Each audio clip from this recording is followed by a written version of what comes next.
6 சிலிண்டர்கள் தாய்மார்களுக்கு கட்டணம் இல்லாம அன்னபூர்ணி சூப்பர் 6 திட்டம் சொன்ன மாதிரியே நிறைவேற்றுவோம். எனவே குடும்ப தலைவிகள் பயன்பெறும் வகையில் முதல் கட்டமாக அன்னபூர்ணி சூப்பர் 6 திட்டத்தில் ஆண்டிற்கு 3 விலையில்லா எரிவாயு சிலிண்டர்கள் வழங்கப்படும். எரிவாயு சிலிண்டருக்கான விலை பயனாளிகளின் வங்கி கணக்கில் நேரடியாக வரவு வைக்கப்படும். இத்திட்ட பயனாளிகள் எரிவாயு சிலிண்டர் பதிவு செய்து சிலிண்டர் பெற்றவுடன் எண்ணெய் நிறுவனங்களிடமிருந்து பட்டியல் பெற்று சிலிண்டருக்கான விலை பயனாளிகளின் வங்கி கணக்கில் வரவு வைக்கப்படும். இத்திட்டத்தினால் சுமார் 1,16,16,104 குடும்பங்கள் பயனடைவார்கள்.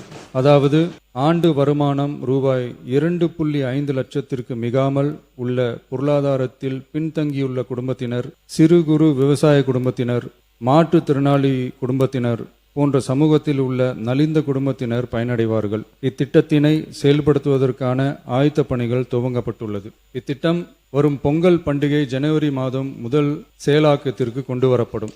இத்திட்டத்திற்காக ஆண்டுதோறும் தோராயமாக 4000 கோடி ரூபாய் ஒதுக்கீடு செய்யப்படும் என்பதை மாண்புமிகு பேரவைத் தலைவர் வாயிலாக இந்த அவைக்கு தெரிவித்துக் கொள்ள விரும்புகிறேன்.